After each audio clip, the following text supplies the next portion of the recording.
Season 2 bab ke-158. Aska mantap dengan keputusannya. Apalagi melihat Keka yang malah menanggapinya dengan emosi. Makin mantaplah dia untuk keluar dari warung seblak si Keke. Azura yang tahu sisi lain dari Keke hanya bisa mengelus dada melihat Keka dan Aska yang selalu saja terlihat seperti kucing dan tikus. Padahal satu sama lain saling merindukan. Hanya saja gengsinya selangit. Gimana Kak? Mau tambah karyawan baru? Tanya Azura setelah 1 hari ditinggalkan Aska. Ya, besok aku akan cari karyawan lagi. Jawab Keke yang nampak kelelahan karena tugas yang awalnya dibagi 3, sekarang hanya dibagi 2 dengan Azura. Pasang iklan aja di medsos sekilas Cikarang. Nanti juga banyak yang baca, Kak. Ucap Azura. Ya deh, besok aja. Jawab Keke lesu. Kak, Keke hari ini kayak agak semangat gitu. Kenapa? Apa karena gak ada Aska? Goda Azura agar Keke tersenyum. Apaan sih, Zur? Enggak lah. Cuma capek aja. Tahu sendiri kan tadi repotnya kayak apa. Cuma kamu sama aku aja. Tadinya Papa mau ikut bantuin. Cuma aku gak bolehin. Soalnya Papa lagi gak enak badan. Kasihan kalau harus di warung mana dingin lagi. Ucap Keke. Musim ya, Kak. Ayahku juga lagi gak enak badan. Tiap malam kan gantian jagain ade bayi. Ucap Azura. Keke dan Azura lalu bahu-membahu menyelesaikan tugas mereka. Setelah jam 9 malam, akhirnya pekerjaan mereka selesai juga. Azura dan Keke langsung pulang. Keke mengantar pulang Azura lebih dulu, baru dia pulang ke rumahnya. Tapi saat sampai di depan rumah Azura, dia melihat Aska sedang sibuk di teras dengan laptopnya. Matanya melotot saat melihat Keke ada di depan rumahnya. Dah, Kak, sampai jumpa besok ya. Ucap Azura. Makasih Azura. Sampai jumpa besok.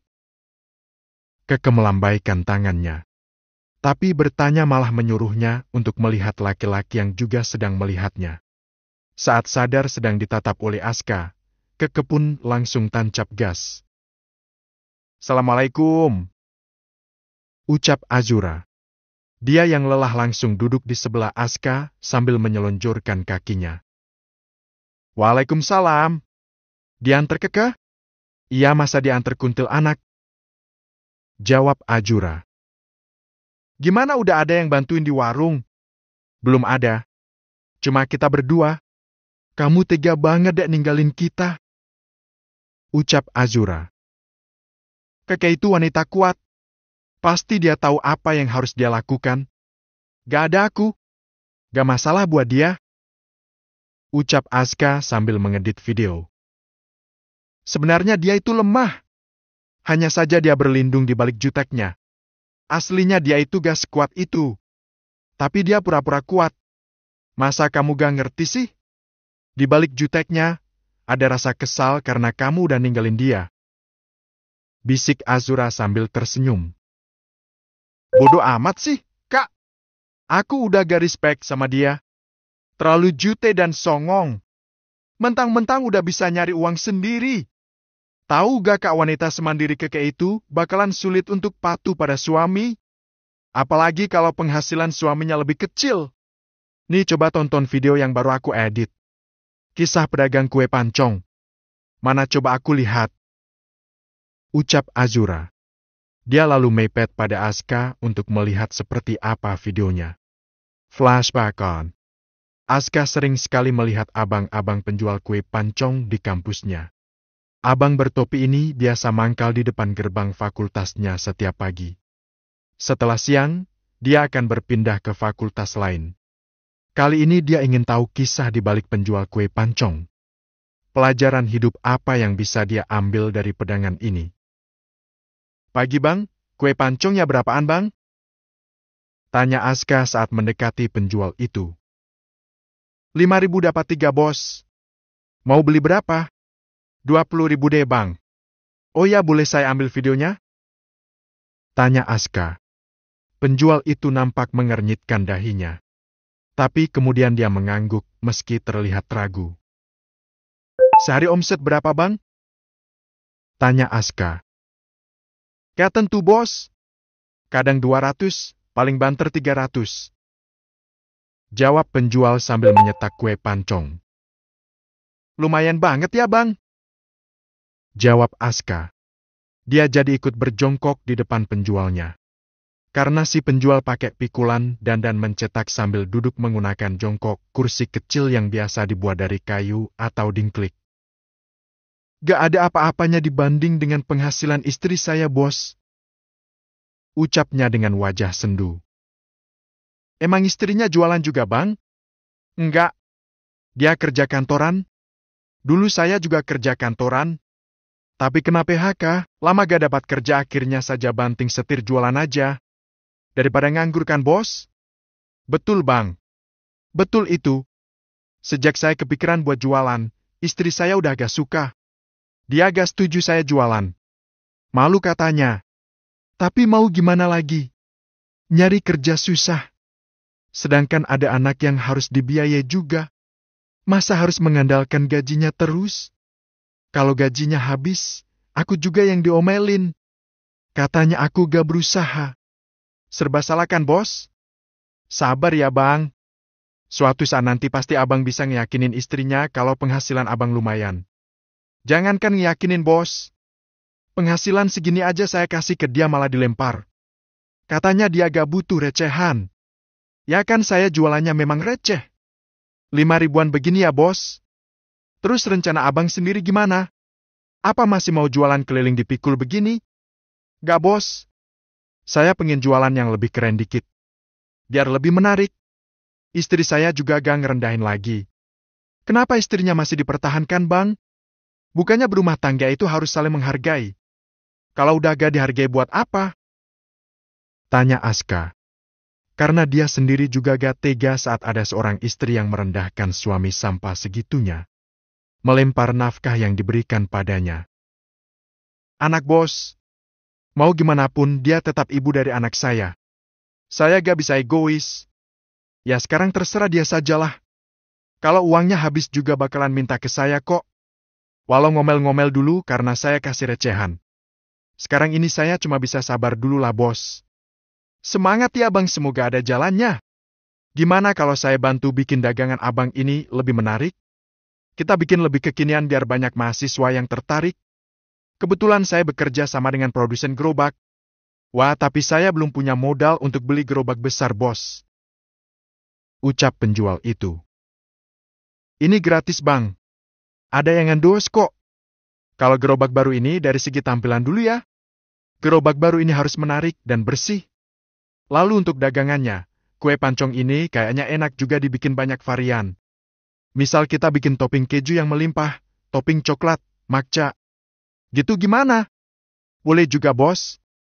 Tapi terkendala modal, bos. Gak usah khawatir, bang. Nanti itu semua dari saya dan tim. Abang tinggal beresnya aja. Alhamdulillah. Semoga kalau nanti saya laris, penghasilan banyak, istri saya bisa hormat lagi sama saya ya, bos. Amin. Semangat ya, bang. Saya akan matengin konsepnya dulu. Nanti kita ketemu insya Allah 4 harian lagi ya, bang. Oke, siap, bos. Jawabnya penuh semangat. Flashback off. Wah, sadis juga istrinya. Masa sampai dilempar gara-gara duit suaminya receh? Belagu amat itu cewek. Nah, begitulah cewek, Kak. Kalau pendapatannya lebih banyak dari... Tahu gak endingnya gimana setelah abang itu merombak total jualannya? Tanya Aska. Pasti istrinya terpukau dan akhirnya mau nurut sama suami. Kamu salah, Kak. Istrinya malah selingkuh sama teman kantornya. Lebih sadis gak tuh? Si abang udah rela berkorban demi apapun. Dan ternyata istrinya malah selingkuh. Kali ini si abang udah gak bisa bertahan. Sekarang dia malah udah proses perceraian. Duh, ngeri banget ya. Itulah kenapa aku harus berpikir ribuan kali untuk dekat dengan kakak. Ucap Aska. Season 2 bab ke-159. 1 bulan kemudian. Sudah lama Naura ingin pergi ke pesantren. Dia ingin sekali bertemu dengan gadis yang bernama Sofia. Agak ngeri memang saat mengingat latar belakang si gadis. Tapi tidak adil rasanya jika tidak tahu seperti apa watak asli di gadis itu. Setelah Nashwa sudah berumur 1 bulan, barulah dia berani membawa Nashwa ke pesantren.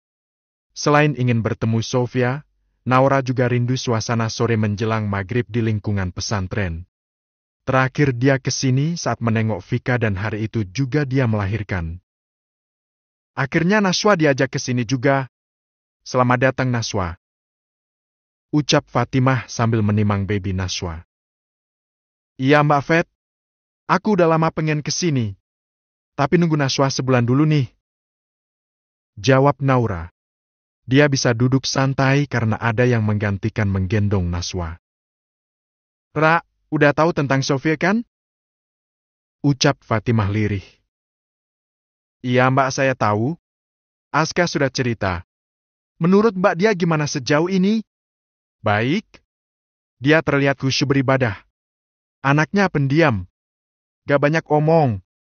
Tapi saya beberapa kali memergoki dia senang menangis. Mungkin luka batinnya terlalu dalam. Ya Allah, kasihan sekali dia. Pasti berat menjalani hidup di tengah lingkungan seperti itu, ya Mbak? Ucap Naura. Ya beberapa kali aku suruh dia cerita kalau memang ada yang mengganggu pikirannya. Tapi dia tidak mau cerita. Ya sudah, saya biarkan saja. Yang penting kita sudah memberi yang terbaik buat dia. Gak bisa bayangin lah. Hidup di lingkungan seperti itu. Pasti ada trauma tersendiri. Iya benar Nauru. Dia malah pernah bilang gak akan nikah. Pengen belajar agama yang benar biar bisa jadi pengurus di sini suatu saat nanti. Dia ingin mengabdi seumur hidupnya di sini. Ucap Fatimah mengulang kembali apa yang pernah disampaikan oleh Sofia. Ya Allah, kok sampai begitu? Naura sedih mendengarnya. Dia bilang gak akan ada yang mau dengan wanita seperti dirinya yang lahir entah dari benih siapa. Yang tentu saja membuat dia tidak bisa dinasabkan dengan ayah biologisnya karena lahir di luar nikah. Ayahnya siapa juga gak tahu sampai sekarang. Siapa yang mau coba? Begitu katanya. Ya Allah. Naura sedih sekali mendengar ucapan putus asa dari seorang anak yang lahir di luar nikah. Apalagi dengan latar belakang ibunya yang seperti itu. Sungguh sedih karena Sofia adalah seorang perempuan yang tentu saja butuh wali saat dia menikah nanti. Naura kemudian mengingat kembali almarhum anaknya, Alfa. Perasaan sedih pun berkecamuk di dalam hatinya. Tapi beruntung karena Allah lebih sayang dengan Alfa. Ra, kok malah nangis? Kau tegur Fatimah. Maaf Mbak. Terlalu menghayati. Anak yang tidak berdosa harus menanggung akibatnya. Padahal Sofia tidak berbuat seperti itu. Tapi dia yang harus menanggung beban itu seumur hidupnya. Iya, dia juga pernah cerita. Saat sekolah dulu gak punya teman. Pasti ada saja orang yang mengejeknya. Satu orang tahu, maka seluruh sekolah akan mengejeknya juga. Sedihlah pokoknya kalau dengar kisahnya.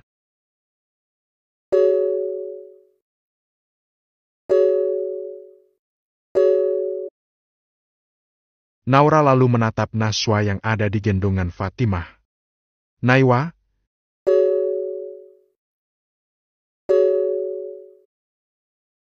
satu hal yang kelak harus kamu syukuri adalah bisa terlahir di dalam pernikahan yang sah. Dan kamu lahir di tengah keluarga yang utuh. Semoga kelak kamu jadi anak yang solehah, ucap Naura dalam hati. Setelah perbincangan itu, Naura minta izin pada Fatimah untuk menemui Sofia. Dia ingin bicara dari hati ke hati dengan gadis ini. Naura yang ditemani Fatimah pun berjalan menuju ke tempat santri putri yang letaknya ada di bangunan belakang. Bangunan baru yang baru saja dibangun beberapa tahun lalu oleh almarhum Indraguna Prasaja. Setelah sampai di depan kamar Sofia, Fatimah pun menunjukkan pada Naura yang mana yang bernama Sofia. Itu dia Rah, kayaknya dia lagi hafalan. Ucap Fatimah. Jangan diganggulah Mbak. Kasihan dia. Ucap Naura. Syadakalahul adzim. Gadis itu mengusap wajahnya dengan kedua telapak tangannya. Lalu mengusap sudut matanya yang basah. Kayaknya udah selesai Ra, kita samperin aja yuk. ucap Fatimah. Bufet, sapa Satri yang baru saja lewat. Oh iya, jawab Fatimah. Fatimah pun mengajak Naura masuk ke dalam kamar yang dihuni kurang lebih 6 orang per kamar. Tampak Sofia baru saja turun dari tempat tidur dan meletakkan mushafnya ke atas rak yang memang tersedia di setiap kamar untuk menyimpan Al-Quran. Assalamualaikum, Sofia, ucap Fatimah dan Naura bersamaan. Waalaikumsalam. Kaget saya, Bufet, jawab Sofia dengan ramah. Ada yang mau ketemu, Sof? Fatimah menoleh pada Naura. Naura pun tersenyum saat ditatap oleh Sofia. Maaf siapa ya, Bu? Tanya Sofia. Dia langsung menghampiri dan mencium tangan Fatimah dan Naura bergantian. Dia Naura? Bunda Naura. Panggilan sayang dari santri di sini. Dia ini ibunya Aska. Kenal kan? Aska? Iya, Bu, saya kenal. Jawab gadis itu sambil menunduk. Dia tidak berani melihat Naura lagi, takut dikira tidak sopan. Sofia, apa kabar? Kenalkan, saya Naura. Bundanya Aska. Kamu boleh memanggil saya Bunda juga, sama seperti santri-santri di sini. Bunda! Jawab Sofia dengan terbata. Dia jadi sungkan memanggil Naura dengan sebutan Bunda. Dia lalu memberanikan diri menatap Naura. Wanita itu tersenyum padanya. Wajahnya teduh. Senyumnya menenangkan. Sofia pun akhirnya ikut tersenyum melihat Naura. Ya boleh panggil begitu kok. Santai saja Sofia. Saya sudah mendengar dari Aska. Alhamdulillah anak Bunda selalu terbuka kalau ada masalah apa-apa. Termasuk saat membawamu ke sini. Maafkan saya Bunda, ucap Sofia. Gak perlu minta maaf. Gak ada yang salah. Aska sudah benar karena menolong orang yang sedang kesulitan. Apalagi itu seorang wanita. Aska memang kami didik untuk selalu melindungi kakaknya. Kebetulan Aska itu kembar. Kakaknya perempuan kuliah di kampus yang sama dengan kalian. Cuma beda jurusan. Ucap Naura. Iya Bunda. Aska pernah cerita kalau dia punya kembaran perempuan. Waktu dia nolongin saya, dia akan ingat sama kakaknya. Makanya dia agak mikir panjang. Langsung dia tolongin saya. Makasih ya Bunda. Ucap Sofia.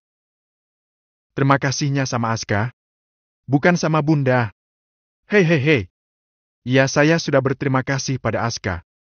Tapi saya juga ingin berterima kasih pada Bunda karena sudah mendidik anak laki-laki hingga punya akhlak yang baik seperti Aska. Alhamdulillah, sama-sama Sofia. Oh ya gimana rasanya selama kamu tinggal di sini? Kamu betah?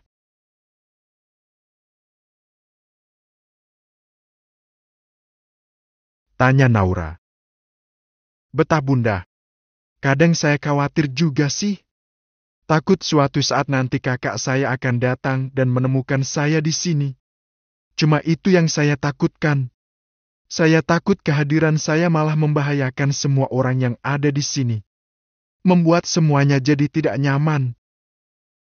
Ucap Sofia dengan mata berkaca-kaca. Insya Allah tidak akan Sofia. Kamu tenang aja. Di sini juga ada penjaga keamanannya kok. Lagian siapa yang tahu kamu di sini selain Aska?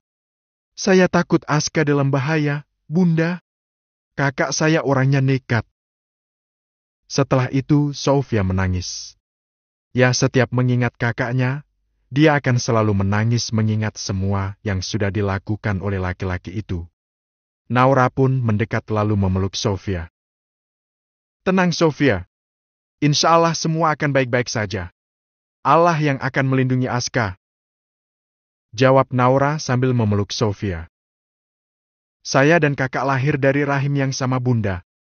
Tapi kami mungkin tidak berasal dari benih yang sama.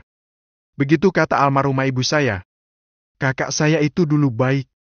Hanya saja setelah ibu meninggal, dia jadi seperti itu. Dia tega mau menjual saya. Hiks.